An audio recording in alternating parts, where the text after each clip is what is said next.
ठीक है भैया, लास्ट क्लास में मैंने प्लीज लास्ट क्लास में मैंने इंटरफेरेंस के बारे में सब कुछ बता दिया था भैया। ठीक है भैया, आज हम यंग डबल स्लिट एक्सपेरिमेंट करने आ रहे हैं। ठीक है, तो पूरा का पूरा सेम बेस्ड है आपका YDSC इंटरफेरेंस के ऊपर। ठीक है भैया, बड़ी आसानी समझ में आ जाएगा आपको। ठीक है भैया, इसका नाम है YDSC young double slit experiment. ठीक है भैया, ठीक भैया, ये एक्सपेरिमेंट है, इसलिए हमें ध्यान रखना है कि हमें एक ही सोर्स से दो वेव बनानी है और दोनों का क्या कराना भैया, इंटरफेरेंस कराना है। क्योंकि यहाँ पे हमें कोहेरेंट सोर्स की जरूरत पड़ेगी। कोहेरेंट सोर्स कभी दो अलग अलग सोर्स नहीं हो सकते, मैंने आपको पहले ऑलरेडी बता रखा है। ठीक है भैया, तो ये हमारा सोर्स है जहां से हमारी लाइट निकल रही है, S1 सोर्स है। ठीक है भैया, यहाँ से हमारी लाइट निकल रही है, ये हमारा सोर्स है। ठीक है भैया, यहाँ से लाइट ग्लोइंग, और यहाँ पर हमारा मैं बता रहा हूँ भैया, ये क्रस्ट है, ये ट्रफ है, ये क्रस्ट, ये ट्रफ, ये क्रस्ट, ये ट्रफ। तो जो क्रस्ट है उसको सॉलिड लाइन से बनाऊंगा। ठीक है भैया, और जो ट्रफ है उसको डॉटेड लाइन से बनाऊंगा। दोबारा बोल रहा हूं भैया, मैं क्रस्ट को सॉलिड लाइन से और ट्रफ को डॉटेड लाइन से बनाऊंगा। ठीक है भैया, तो यहां से निकला पहले क्रस्ट। ठीक है भैया, क्रस्ट,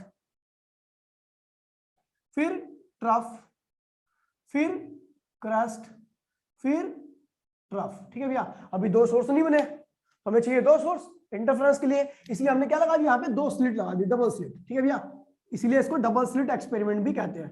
ये दो स्लिट लगा दी हमने। ठीक है भैया, ये पहली स्लिट क्या थी भैया, S1, और दूसरी स्लिट क्या थी भैया, S2। ठीक है भैया, पहली स्लिट का नाम था S1 और दूसरी स्लिट का नाम क्या था भैया, S2। यहां से क्या निकल रहा है भैया, क्रस्ट, तो यहां से निकाल दीजिए क्रस्ट, सॉरी ट्रफ निकल रहा है, ट्रफ। यहां से भी क्या निकला भैया, ट्रफ। ठीक है भैया, उसके बाद फिर क्या होगा भैया, क्रस्ट, यहां से क्या निकलेगा भैया, क्रस्ट, क्रस्ट, फिर यहां से क्या निकलेगा भैया, ट्रफ, फिर यहां से क्या निकलेगा भैया,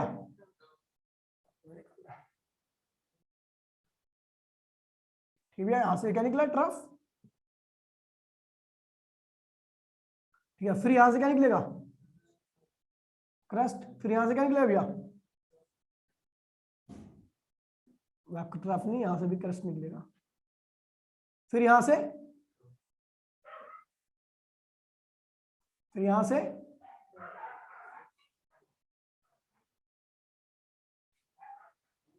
आप देख रहे हो ये दोनों वेव सोर्स क्या कर रहे हैं, एक दूसरे को काट रहे हैं, है ना, काटने लगे ना, जहां काट रहे समझ लो वहां पे क्या हो रहा है भैया, इंटरफेरेंस हो रहा है। क्या हो रहा है भैया, इंटरफेरेंस हो गया। आप देखोगे कि कई जगह पे आपके क्या हो रहा है भैया, ये देखिए, इसको मैं क्रस्ट बोल रहा हूँ, इसको मैं ट्रफ बोल रहा हूँ। ठीक है भैया, इसको क्रस्ट बोल रहा हूँ, इसको ट्रफ बोल रहा हूँ। ठीक है भैया, कई जगह पे आप देखोगे भैया क्रस्ट क्रस्ट ने एक दूसरे को काटा है ना, यहाँ पर कई कई जगह देखोगे, कई ये देखिए यहाँ पे क्रस्ट ने काटा है, यहाँ पे कई जगह पे काटेंगे। ठीक है, क्रस्ट क्रस्ट, तो क्रस्ट क्रस्ट काटने का मतलब ये होता है कि भैया ये पहली वेव का भी क्रस्ट ऐसे था और दूसरी का भी क्रस्ट ऐसी था। ठीक है, दोनों का क्रस्ट एक ही लाइन में आ गया। ठीक है भैया, तो यहाँ पर क्रस्ट क्रस्ट मिलकर जो नई वेव बनाएंगे उसकी हाइट क्या होगी भैया, ज्यादा बड़ी होगी। ठीक है भैया, जिस वेव को मैंने यूज किया है, आपको पता है एक्सपेरिमेंट कर रहे थे, यानी दोनों वेव्स का एम्पलीट्यूड क्या होगा भैया, सेम होगा। दोनों वेव्स की इंटेंसिटी भी क्या होगी भैया, आपकी सेम होगी। ठीक है भैया, तो यहाँ पर दोनों का एम्पलीट्यूड क्या था भैया, ए था, तो यहाँ पे नई वेव का एम्पलीट्यूड क्या होगा भैया, 2a। ठीक है भैया, नई वेव का एम्पलीट्यूड क्या होगा भैया आपका, 2a। अब देखिए कई जगह पे वेव्स ने क्या किया, ये ट्रफ, ये ट्रफ, ये ट्रफ, ये ट्रफ, ये ट्रफ, ये trough, trough trough trough trough trough trough trough trough.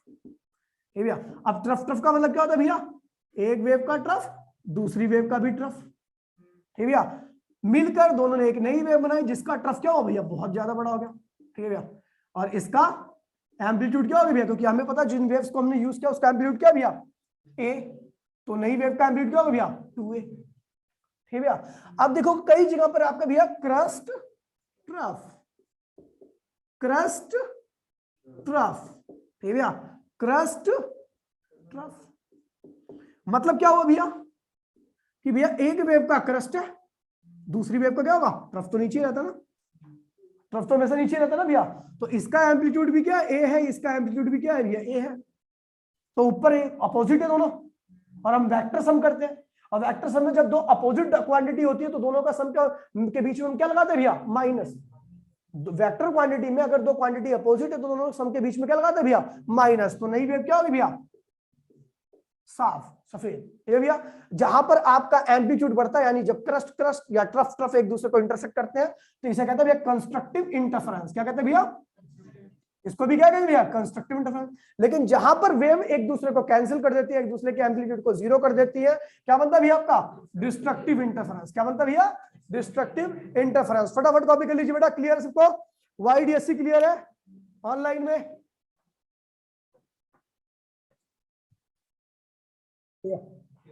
ये स्क्रीन, ये मतलब एक नॉर्मल सी हमने स्लिट रखी ताकि हमारे जो सोर्स से जो वेव फ्रंट आ रहे हैं वो शार्प हो जाए, ठीक है, शार्प हो गए। उसके बाद हमने दो अलग अलग स्लिट से पास करा दिया तो दो सोर्स बन गए, ठीक है भैया।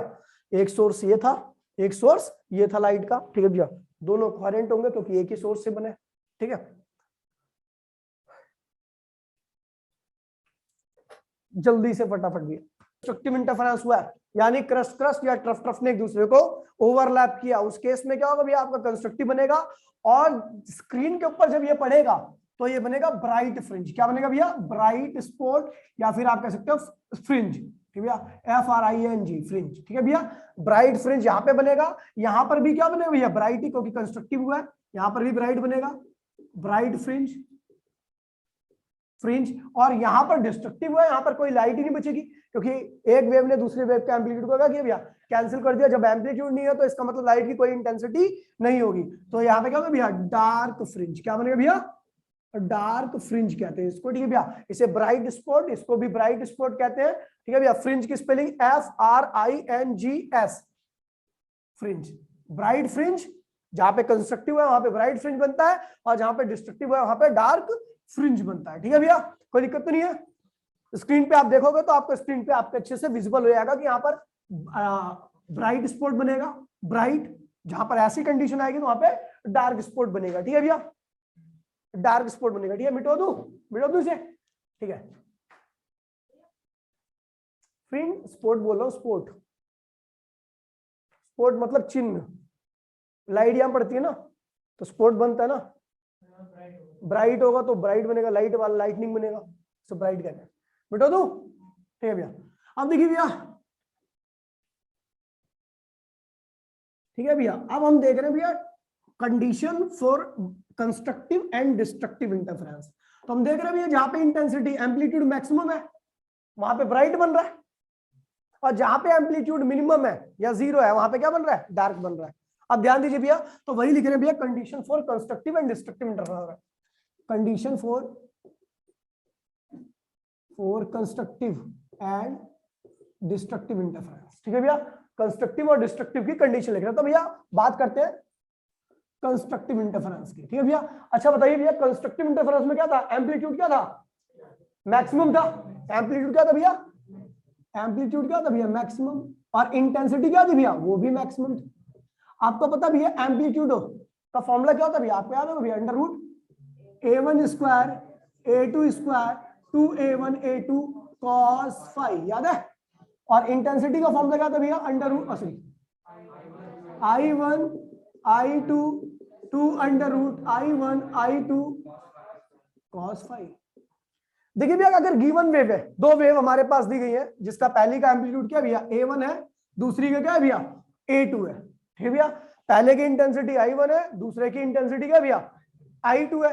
तो भैया देखिए भैया, यहाँ पे मैं बता रहा हूँ भैया, ठीक है भैया, जिसका अब इन्हीं दो वेव्स के साथ हमें बनाना है कंस्ट्रक्टिव इंटरफेरेंस। क्या बनाना भैया, कंस्ट्रक्टिव इंटरफेरेंस में इन दोनों को मिलाकर जो एम्पलीट्यूड आएगा वो क्या होगा, मैक्सिमम होगा, और जो इंटेंसिटी आएगी वो भी क्या होगी भैया आपकी, मैक्सिमम होगी। तो अब देखिए भैया, फॉर कंस्ट्रक्टिव इंटरफेरेंस की बात करो, कंस्ट्रक्टिव की बात करो, तो भैया देखिए, अगर दो वेव है उनको आपको कंस्ट्रक्टिव करना है, यानी उनके एम्पलीट्यूड या इंटेंसिटी को मैक्सिमम करना है, तो उस केस में इनमें से क्या चीज मैक्सिमम होनी चाहिए, एम्पलीट्यूड तो चेंज नहीं हो सकता उन दोनों वेव्स का, cos फाई की वैल्यू मैक्सिमम होनी चाहिए। अगर cos फाई की वैल्यू मैक्सिमम होगी तो आपका एम्पलीट्यूड भी क्या आएगा, मैक्सिमम, और cos फाई की वैल्यू मैक्सिमम होगी तो इंटेंसिटी भी क्या आएगी भैया।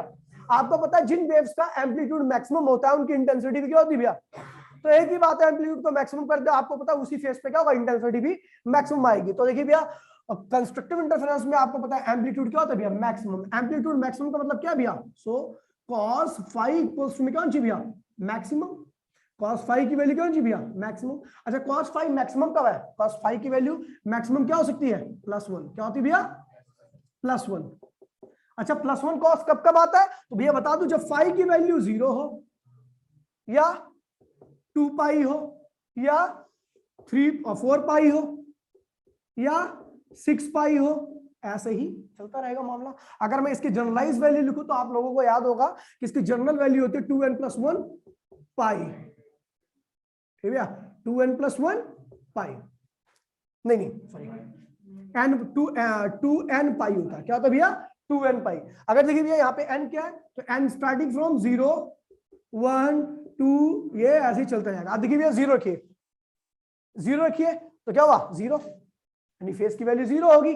जब अब फेस की वैल्यू 0 मतलब मैं 0 फेस के लिए कर रहा हूं, मैं 0 फेस के लिए कर रहा हूं, डायग्राम बना रहा हूं ताकि आपको फील भी हो जाए, ठीक है भैया। तो फाई अगर 0 है तो इसका मतलब क्या भैया कि भैया एक वेव ये रही, दूसरी वेव भी यहीं पे है, दोनों सेम पॉइंट से स्टार्ट हुई है, सेम जगह से स्टार्ट हुई है, सेम एंगल बना रही है, इनका फेज हमेशा क्या होगा, इनके बीच में फेज डिफरेंस क्या है, हमेशा 0 रहेगा। आपको पता है इस केस में क्रस्ट क्रस्ट पड़ रहा है, ट्रफ ट्रफ पड़ रहा है, यानी इस केस में क्या होगा भैया, कंस्ट्रक्टिव इंटरफेरेंस आएगा। क्या आएगा भैया, है ना, देखिए इसका भी क्रस्ट, इसका भी क्रस्ट, कंस्ट्रक्टिव, इसका भी ट्रफ, इसका भी ट्रफ, क्या बन गया, कंस्ट्रक्टिव। चलो भैया हम 2 पाई को फील करते हैं, 2 पाई को, 2 पाई फेज डिफरेंस है मान लीजिए, ठीक है भैया, 2 पाई फेज डिफरेंस है तो क्या हुआ, देखिए 2 पाई फेज डिफरेंस का मतलब है भैया पहली वेव चल गई इतनी, कितना एंगल बना दिया इसने, 2 पाई का, कितना बना दिया भैया। अब जब ये चली गई इतनी, तो अब ये जब दोबारा चलना चालू करेगी तभी इसके साथ एक वेव और चालू हो जाएगी चलना।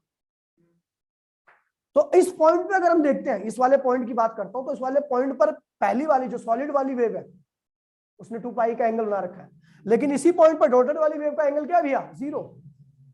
तो 2 पाई, एक का फेस 2 पाई है, दूसरे का फेस 0 है, दोनों के बीच में फेज डिफरेंस कितना हो गया, 2 पाई का। यानी इस केस में भी क्या हो रहा है भैया, कंस्ट्रक्टिव बनना ना, देखो ये ऊपर जाएगी, ये भी ऊपर जा रही है, ये नीचे आ रही है तो ये भी नीचे आ रही है, तो क्रस्ट क्रस्ट ट्रफ ट्रफ, फिर क्या बन गया भैया, कंस्ट्रक्टिव। चलो भैया 4 पाई को देखते हैं, 4 पाई को, 4 पाई को, ठीक है भैया। 4 पाई का मतलब क्या हुआ, देखिए ये हो गया, ये हो गया पाई पाई पाई, अरे सॉरी तो ज्यादा ही हो गया ना, ज्यादा हो गया ना, चलो ठीक है कोई दिक्कत नहीं है। 1 पाई 2 पाई 3 पाई 4 पाई, ये वेव यहां से यहां पे गई, यहां से यहां पे गई, तब तक कोई नहीं वेव मिली इसको, तब तक इसको कोई वेव नहीं मिली। जब ये ऊपर जाने लगी तब इसके साथ एक और वेव आ गई, फिर क्या बन रहा भैया, कंस्ट्रक्टिव बन रहा, नहीं बन रहा, ठीक है भैया। देखिए इसके बीच में देखिए इसने कितना फेस कर लिया, इसको कब तक नहीं मिला, जब तक इसने 4 पाई का फेस नहीं कर लिया तब तक इसको कोई नहीं मिला था। जब ये ऊपर जाने लगा तब इसको एक और वेव मिल गई, फिर क्या बनेगा, क्रस्ट क्रस्ट ट्रफ ट्रफ, क्या बन गया भैया, कंस्ट्रक्टिव इंटरफेरेंस, ठीक भैया। चलो भैया ये हो गया आपका फेज डिफरेंस। जब भी आपको 0 हो, 4 पाई हो, 2 पाई हो, 4 पाई हो, 6 पाई हो, ऐसे कितने भी फेज डिफरेंस आते जाए जो 2 के मल्टीपल हो, जो 2 के मल्टीपल हो, ठीक है भैया, इस तरीके का हो, ठीक है भैया, तो आपको हमेशा मिलेगा कंस्ट्रक्टिव इंटरफेरेंस। हर केस में देखिए क्रस्ट क्रस्ट, आपको पता है क्रस्ट क्रस्ट या ट्रफ ट्रफ मिलता है तो क्या होती है, वेव ऊंची बन जाती है, यानी कंस्ट्रक्ट हुआ है, बना है, वहां पर इंटेंसिटी भी क्या होगी, बढ़ जाएगी, एम्पलीट्यूड भी क्या होगा भैया, बढ़ जाएगा। समझ में बात नहीं भैया। तो इस केस में अगर मैं इसी को भैया पाथ डिफरेंस की बात करूं, पाथ, पाथ मतलब कितना डिस्टेंस ट्रेवल कर चुकी है एक वेव। अच्छा दोनों ने सेम डिस्टेंस ट्रेवल किया, दोनों ही 0 से स्टार्ट हुई है ना, दोनों सेम डिस्टेंस ट्रेवल किया, यानी इन दोनों के बीच में पाथ डिफरेंस की वैल्यू क्या भैया, 0। यानी अगर किसी वेव के बीच में, किन्हीं 2 वेव्स के बीच में फेज डिफरेंस 0 हो या पाथ डिफरेंस 0 हो तो क्या बनाएंगे भैया, कंस्ट्रक्टिव इंटरफेरेंस। अब देखिए इसमें, देखिए ये वेव कितना डिस्टेंस ट्रेवल कर चुकी है, लैम्डा का, अगर घुसंड मारूंगा मैं पाथ के, सॉरी फेस तो 2 पाई है, सॉरी ठीक है, और पाथ कितना कर चुकी है, लैम्डा का, पाथ कितना कर चुकी है भैया, लैम्डा का, इन दोनों। अब देखिए ये वेव स्टार्ट हो रही है डॉटेड वाली, इसने कितना कवर कर लिया है इसका, अगर इस पॉइंट के देखूं तो इस सॉलिड वाली का पाथ कितना है भैया, लैम्डा का, और डॉटेड वाले का 0 पाथ है, दोनों के बीच में पाथ डिफरेंस कितना हो गया भैया, लैम्डा का, यानी लैम्डा के पाथ डिफरेंस में, ठीक है भैया। अब देखिए इसका, देखिए लैम्डा लैम्डा 2 लैम्डा कर चुकी है, जब ये आगे करने लगी तभी इसका दूसरी वेव आ गई जिसका पाथ क्या था भैया, 0 था, जिसने कोई डिस्टेंस ट्रेवल नहीं किया था, तो दोनों के बीच में पाथ डिफरेंस क्या आ गया भैया, 0 और 2 लैम्डा का। तो हम देख रहे हैं भैया फेज इतना हो, पाथ इतना हो, फेज इतना हो, पाथ इतना हो, फेज इतना हो, पाथ इतना हो, ये मैटर आगे और जाएगा, ठीक है भैया। तो आपको हमेशा क्या मिलेगा भैया, कंस्ट्रक्टिव इंटरफेरेंस। क्या मिलेगा भैया आपको, कंस्ट्रक्टिव इंटरफेरेंस, जहां पे आपका रिजल्टेंट वेव का एम्पलीट्यूड और रिजल्टेंट वेव की इंटेंसिटी क्या मिलेगी आपको भैया, मैक्सिमम मिलेगी। क्या मिलेगी भैया, मैक्सिमम मिलेगी, ठीक है भैया। चलो इसको अगर हम इसको देखें भैया, इसको पाथ में कन्वर्ट कर लेते तो आपको मैंने कल एक फॉर्मूला बताया था छोटा सा, कि अगर पाथ फेस को देखिए, फेस तो आपको पता लग गया, फेस को अगर पाथ में कन्वर्ट करना है तो आपको याद है भैया लैम्डा 2 पाई इंटू में फाई था ये भैया, तो P इक्वल्स में लैम्डा 2 पाई, फाई की वैल्यू क्या रखी बच्चा देखो 2n पाई, तो 2n पाई से कैंसिल हो गया भैया n लैम्डा। यानी अगर दो वेव्स के बीच में इसका इस तरीके का पार्ट डिफरेंस आ रहा है, इस तरीके का पार्ट डिफरेंस आ रहा है या इस तरीके का फेज डिफरेंस आ रहा है, तो आपको हमेशा क्या मिलेगा भैया कंस्ट्रक्टिव इंटरफेरेंस, क्योंकि हर जगह पे क्या मिलेगा crust crust trough trough, crust crust trough trough, crust crust trough trough, समझ गए भैया। तो इन हर जगह पे कंस्ट्रक्टिव मिलेगा, आपको ब्राइट स्पॉट मिलेगा, इंटेंसिटी क्या होगी मैक्सिमम होगी। अगर हम एक जनरल बात करें भैया इंटेंसिटी की एम्पलीट्यूड की, तो जब आप एम्पलीट्यूड के रिजल्टेंट वेव का एम्पलीट्यूड क्या होगा यहाँ पे मैक्सिमम आएगा, क्या आएगा भैया आपका, और उसकी वैल्यू क्या होगी भैया, ये इसकी वैल्यू क्या होगी मैक्सिमम एम्पलीट्यूड के लिए cos फाई की वैल्यू कौन चाहिए, बोला ना cos फाई की वैल्यू +1 रखोगे तो क्या होगा a1 square plus a2 square plus 2a1 a2, क्या बन रहा भैया under root a1 plus a2 का होल स्क्वायर, और अंडर रूट के बाहर अगर टर्म आएगी तो क्या होगा भैया a1 प्लस, यानी जब दो वेव कंस्ट्रक्टिव इंटरफेरेंस बनाती हैं, बनता है उनसे दो वेव्स के कंस्ट्रक्टिव इंटरफेरेंस बनता है, तो जो रिजल्टेंट वेव का एम्पलीट्यूड होता है उन दोनों वेव्स के एम्पलीट्यूड के सम के बराबर आता है। जैसे मैं अभी बात कर रहा था YDSC में दोनों का एम्पलीट्यूड क्या था, दोनों का मिलने के बाद 2a हो जाता, क्यों आ रहा, क्योंकि दोनों का एम्पलीट्यूड क्या भैया आइडेंटिकल है, इसका भी ये था इसका भी ये था, तो रिजल्ट क्या आ गया भैया 2a। इंटेंसिटी देखिए भैया मैक्सिमम इंटेंसिटी आएगी, आपको पता है इन पॉइंट्स में मैक्सिमम इंटेंसिटी का मतलब क्या भैया, चलो इसको थोड़ा सॉल्व कर लेता हूं, ठीक है आपको दिक्कत होगी, इसको क्या लिखूंगा भैया अंडर रूट I1 का होल स्क्वायर, इसको लिख सकूं ना, इसको क्या लिखूंगा अंडर रूट I2 का होल स्क्वायर, ये क्या भैया 2 under root I1 under root I2, और cos फाई की वैल्यू आपको पता भैया, क्योंकि कंस्ट्रक्टिव इंटरफेरेंस की बात कर रहे हो तो भैया क्या होगा +1 होगा, ठीक भैया। इसको सॉल्व कीजिए under root I1 plus under root I2 का whole square, that is your final intensity.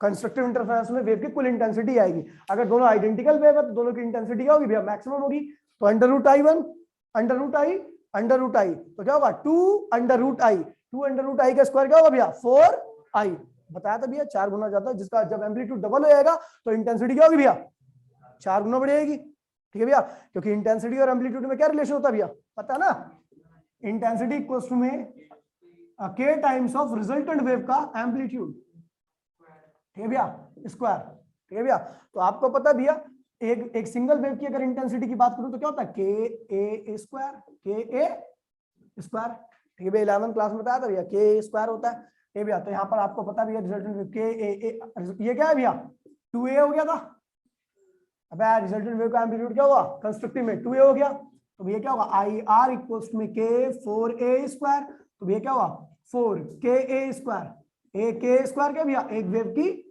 Intensity I है, तो रिजल्टेंट वेव का इंटेंसिटी क्या होगी 4I हो जाएगा, चाहे आप ऐसे देख लो चाहे आप ऐसे देख लो, ठीक भैया। जब भी कंस्ट्रक्टिव इंटरफेरेंस होगा और यंग डबल स्लिट एक्सपेरिमेंट कर रहे हो यानी एक्सपेरिमेंट कर रहे हो तो दोनों की इंटेंसिटी क्या होगी भैया बराबर होगी, और बराबर में आपकी जो कंस्ट्रक्टिव इंटरफेरेंस की इंटेंसिटी बन रही है वो क्या हो रही है भैया 4 टाइम्स ऑफ सिंगल वेव से 4 गुना ज्यादा इंटेंसिटी है, सिंगल वेव की वजह से I है, ये सिंगल वेव की इंटेंसिटी है, लेकिन क्या भैया कंस्ट्रक्टिव इंटरफेरेंस के बाद जो इंटेंसिटी मिली हमें क्या भैया 4 गुना मिली है भैया। ये उसी को क्लियर होगा जिसने अब तक सारी क्लासेस सुनी है, ठीक है भैया। क्लियर है भैया ऑनलाइन सबको क्लियर है भैया, हाथ उठा कर लीजिए भैया,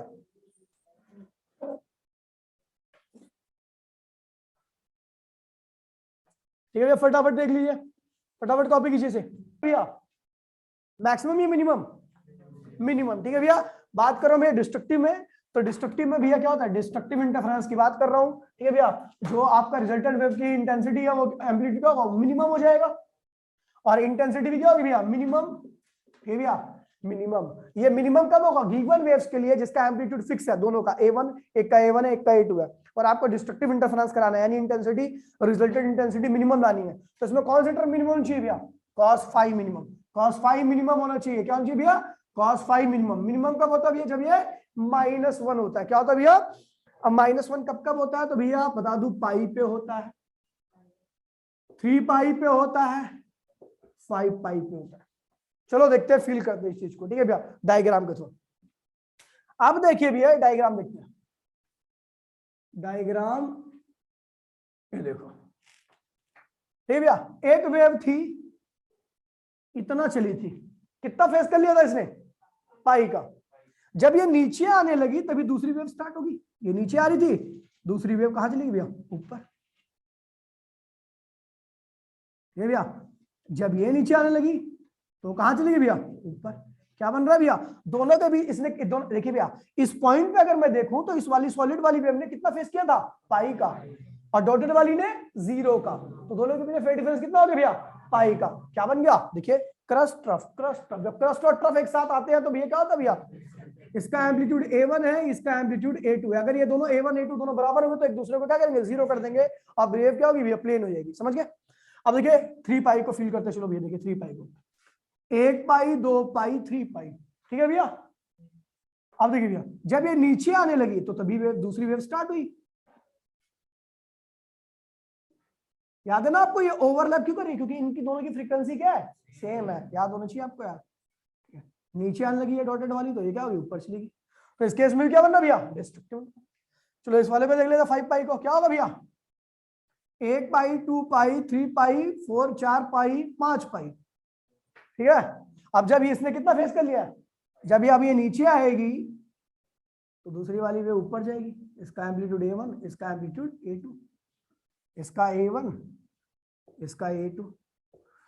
तो भैया देखिए हम देख रहे हैं भैया इन सब केस में क्या बन रहा है भैया, क्रस्ट ट्रफ मैच कर रहे हैं, और इस केस में क्या होगा भैया, डिस्ट्रक्टिव इंटरफेरेंस होगा। क्या होगा भैया आपका, डिस्ट्रक्टिव इंटरफेरेंस होगा। अगर हम इसी को, अब इसको हम जनरल वैल्यू में रखें तो जनरल वैल्यू क्या होती है भैया, इसको याद होगा आपको, याद है मैं इसकी जनरल वैल्यू नहीं याद है क्या, चलो बताता हूं। 2n+1 पाई क्या होती है भैया, 2n+1 पाई, या माइनस भी लगा सकते हो, प्लस माइनस 1 दोनों ही होते हैं, लेकिन हम प्लस लगा रहे हैं, ठीक है, कोई दिक्कत नहीं है, ठीक है।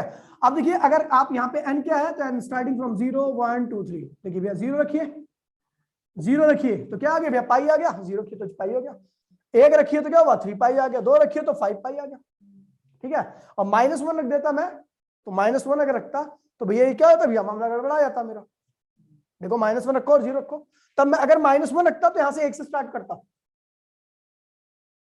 अगर मैं देखिए भैया -1 रख दूं, यहां पर रख दो 0, यही वाली वैल्यू, तो क्या होगा भैया, ये -पाई आ जाएगा। -पाई कौन सा एंगल है भैया, ठीक है भैया। तो इसीलिए हमने क्या किया, 2n+1 पाई लिख दिया, और n की वैल्यू कहां से स्टार्ट कर दिया। अब -1 लिखूंगा यहाँ पे तो हम क्या से स्टार्ट करेंगे भैया, 1 से। कहां से स्टार्ट करेंगे, वहां भी मैंने 0 से स्टार्ट किया था, यहाँ पे भी मैं 0 से ही स्टार्ट करूंगा, ठीक है भैया। ये हो गया।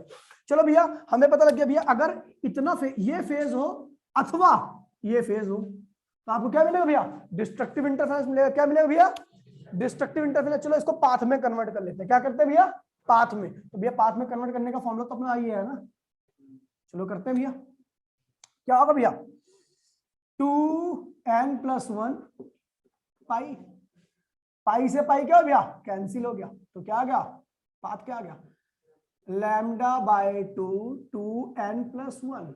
n की वैल्यू कहां से स्टार्ट हो रही भैया, 0 से। चलो 0 डालो, तो भैया क्या हुआ, π/2। 0 डालो यहाँ पे तो क्या आ गया भैया, π/2, λ/2।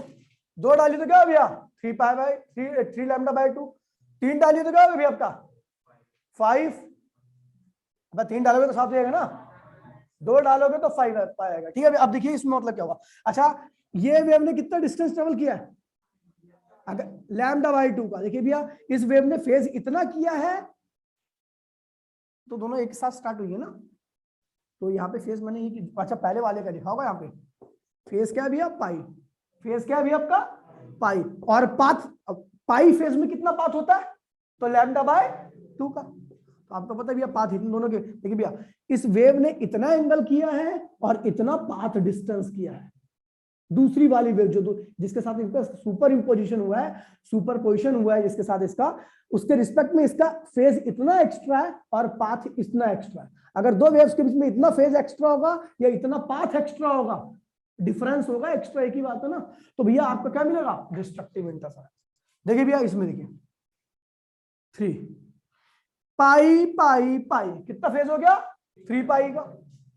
फिर अगर मैं पाथ को कन्वर्ट करूंगा तो लैम्डा की जगह पे क्या लिखूंगा, पाई की जगह लैम्डा, ये क्या भैया पाई है, पाई की जगह पे सीधा रख दो, क्या 3 ऐसी रहने दो और इसको λ/2 लिख दो। पाई को क्या लिख दो भैया, पाई की वैल्यू क्या होगी भैया, अरे पता है ना भैया λ = 2 पाई, तो पाई की वैल्यू क्या होगी, λ/2 ही तो होगी, ठीक है भैया। तो जहां लैम्डा है वहां पे क्या लिख दो, सॉरी जहां पे पाई है तो वहां पे लैम्डा बाय 2 लिख दो। तो ये देखिए pi by 3, pi by 2, pi by 2, pi by 2, कितना कितने पाई बाय 2 है, 3 बार पाई बाय 2 है, तो 3 पाई बाय 3, क्या पाई और लैम्डा यार, 3 lambda by 2, lambda by 2, lambda by 2, lambda by 2, कितनी बार लैम्डा बाय 2, 3 बार लैम्डा बाय 2। अगर तीन एक वेव के बीच में इतना एंगल का डिफरेंस हो, दो वेव्स के बीच में, या इतने रास्ते का, इतने डिस्टेंस का डिफरेंस हो, तो आपको क्या मिलेगा, यहाँ पर भी डिस्ट्रक्टिव इंटरफेरेंस मिलेगा। तो यहाँ पर भी आपको डिस्ट्रक्टिव इंटरफेरेंस ही मिलेगा। अगर हम देखें भैया एम्पलीट्यूड की वैल्यू, तो एम्पलीट्यूड क्या होगा भैया, यहाँ पे देखिए, यहाँ पे देखिए इसकी -1 वैल्यू रखिए, तो उसका पूरा सॉल्व करो तो क्या होगा, A1 - A2 भैया। और अगर दो वेव सेम सोर्स से निकल रही है, जैसे YDSC में हमने देखा था, तो उसमें एम्पलीट्यूड दोनों का क्या होगा भैया, सेम होगा, तो A - A क्या होगा भैया, 0 हो जाएगा, नेट एम्पलीट्यूड क्या हो गया, खत्म, डार्क मिला था ना, एम्पलीट्यूड 0 हो गया था। अब इंटेंसिटी में देखिए तो यहाँ पर भी क्या होगा भैया, -1 लिखिए, और जब सॉल्व करोगे तो यहाँ पर भी क्या आएगा, -1 ही आएगा। ठीक है भैया, तो आपकी मैक्सिमम मिनिमम एम्पलीट्यूड आपका ये होगा, और मिनिमम, मैक्सिमम क्यों लिखा हुआ है, मिनिमम, ठीक है भैया, और मिनिमम इंटेंसिटी आपकी ये होगी। ठीक है भैया, फटाफट कॉपी कर लीजिए बेटा। क्लियर है सबको, ऑनलाइन ऑफलाइन, डिस्ट्रक्टिव की सारी कंडीशन क्लियर है, ऑनलाइन ऑफलाइन क्लियर है भाई, करण जौहर।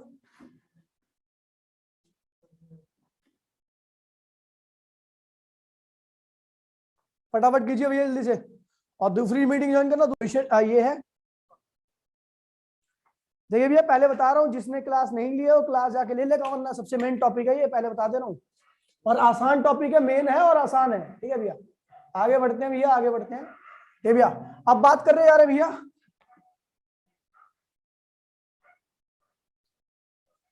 ठीक है, इसके कुछ फॉर्मुलेज हैं, आपको पढ़ तो रखा है, आपको सारे फॉर्मूले पता, लेकिन आप उसको डायरेक्ट अप्लाई नहीं कर सकते। आप सोचोगे कैसे अप्लाई किया जाए, ये कहां से आ गया, तो भैया कई जगह पर इन्होंने दे रखा है। आपने देखा मैक्सिमम इंटेंसिटी क्या रखी है, बताइए, √I1 प्लस √I2 का, जो कि हमें कंस्ट्रक्टिव इंटरफेरेंस में मिलती है। ठीक है भैया, मिनिमम इंटेंसिटी कब मिलती है हमें भैया, डिस्ट्रक्टिव इंटरफेरेंस में √I1 माइनस √I2, ये भैया होल स्क्वायर। ठीक है भैया, अगर मैं दोनों को डिवाइड कर दूं तो कई बार ये फॉर्मूला भी आपको देखने को मिल जाएगा और आपको कंफ्यूजन हो जाएगी, इसीलिए मैं पहले लिखवा दे रहा हूं आपको। ठीक है भैया,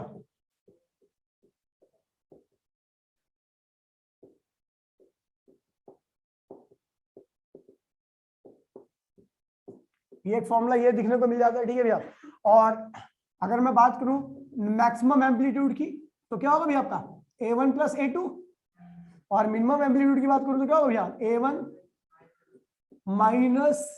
- A2। ठीक है भैया, तो अगर इन दोनों को डिवाइड कर दिया जाए तो A max अपॉन में A minimum is equals to में A1 + A2 और A1 - A2। ठीक है भैया, अब हमने क्या किया, A2 को कॉमन ले लिया, दोनों साइड से A2 यहां से कॉमन आएगा तो क्या होगा, A2 कॉमन ले लीजिए तो A1 अपॉन में A2 +1, और यहां से A2 कॉमन लीजिए तो क्या होगा भैया A1 अपॉन में A2 -1। ठीक है भैया, A2 से A2 कैंसिल हो गया। इसको कहते हैं भैया एम्पलीट्यूड रेशियो, क्या कहते हैं इसे भैया, एम्पलीट्यूड रेशियो। इसको R से भी लिखते हैं, ठीक है, किससे लिखते हैं भैया, R से, एम्पलीट्यूड रेशियो को लिखते हैं। ठीक है भैया, तो ये वाला फॉर्मूला भी आप बहुत ज्यादा बार देखोगे, क्या देखोगे, R+1 और R-1। ठीक है भैया, ये हो गया आपका भैया amplitude ratio, A max upon में A mini, इस फॉर्मूले को भी आप देखोगे। ठीक है भैया, एक फॉर्मूला और देखने वाले हो। ठीक है भैया, खैर इसकी डेरिवेशन तो नहीं है जो अगला फॉर्मूला है, ठीक है, डायरेक्ट दिया हुआ है, एक्सपेरिमेंटल है। ठीक है भैया, तो फटाफट कॉपी कीजिए इसे, फटाफट जल्दी से भैया, खत्म करेंगे इसको, ठीक है कल। चलो भैया, ठीक है, बिठो देता हूँ। ठीक है भैया, अब देखिए एक फॉर्मूला है, ठीक है, एक फॉर्मूला है जो सबसे ज्यादा यूज होता है। ठीक है भैया, क्वेश्चंस में, कल जब मैं क्वेश्चंस कराऊंगा तो आपको दिखेगा कि फॉर्मूला, देखिए भैया आपने देखा 2 स्लिट थी, है ना, जो एक्सपेरिमेंट आपने परफॉर्म किया 2 स्लिट थी, पहली स्लिट ये थी, दूसरी स्लिट ये थी। इस स्लिट की विड्थ जो है वो W1 है, क्या भैया, और इस स्लिट की विड्थ क्या भैया W2 है, क्या भैया W2 है, विड्थ चौड़ाई। ठीक है भैया, इससे निकलने वाली लाइट की इंटेंसिटी क्या भैया I1 है, इससे निकलने वाली लाइट की इंटेंसिटी क्या भैया I2 है। और आपको पता भी है इंटेंसिटी को उसमें k टाइम्स ऑफ यहाँ की लाइट के एम्पलीट्यूड का स्क्वायर, और यहाँ की इंटेंसिटी क्या होगी k टाइम्स ऑफ A2 का स्क्वायर। ठीक है भैया, तो भैया आपको पता है विड्थ जितनी ज्यादा होगी लाइट की इंटेंसिटी उतनी ज्यादा निकलेगी। ठीक है भैया, तो ये देख रहे हैं यहाँ पे ये ठीक है भैया, तो अब अगर हम इसको देखें तो इसको लिखेंगे W इक्वल्स टू में कोई कांस्टेंट लगा देते C टाइम्स ऑफ I1, ये कांस्टेंट प्रोपोर्शनैलिटी को देखिए भैया, जितनी ज्यादा विड्थ होगी उतनी ज्यादा इंटेंसिटी निकलेगी लाइट से, स्लिट से, है ना। तो भैया हमने क्या लगा दिया, कांस्टेंट लगा दिया, ऐसे कोई कांस्टेंट है खामखाई, ठीक है। फॉर्मूला नहीं है, मैं फॉर्मूला बना दे रहा हूं आपके लिए, ठीक है, डायरेक्ट एनसीईआरटी में दिया हुआ है, ठीक है। और ये क्या होगा भैया आपका, अगर इसको लिखोगे W2 इक्वल्स टू में C टाइम्स ऑफ I2, ठीक है भैया, इक्वल्स टू में K times of A2 square, ठीक है भैया, ये हो गया। ये आपकी फर्स्ट इक्वेशन है और ये क्या है भैया आपकी सेकंड इक्वेशन। इन दोनों को डिवाइड कीजिए तो क्या होगा भैया, W1 अपॉन में W2 इक्वल्स टू में ये और ये डिवाइड करोगे तो क्या होगा भैया, I1 अपॉन में I2, C से C क्या हुआ, कैंसिल हो गया। और ये वाला डिवाइड करोगे तो क्या होगा भैया, A1 अपॉन में A2, ठीक है भैया। और ये क्या भैया स्क्वायर, ये क्या होता है भैया, एम्पलीट्यूड रेशियो। तो इसको कई बार ये भी लिख सकते हो आप डायरेक्टली, ये भैया। और इसको लिख सकते हो I1 अपॉन में I2 इज इक्वल्स टू, अब क्या लिख रहा हूं, W1 अपॉन में W2, I1 अपॉन में I2 और क्या भैया R स्क्वायर, ठीक है भैया। तो इस तरीके से भी लिख सकते हो, ठीक है भैया, कोई दिक्कत तो नहीं है। कई बार R की वैल्यू पूछ लेता तो R क्या होगा भैया, R इक्वल्स टू में अंडर रूट W1 अपॉन में W2 और R इक्वल्स टू में अंडर रूट I1 अपॉन में I2। कोई दिक्कत तो नहीं भैया, फटाफट लिखिए, ऑनलाइन सबको क्लियर है।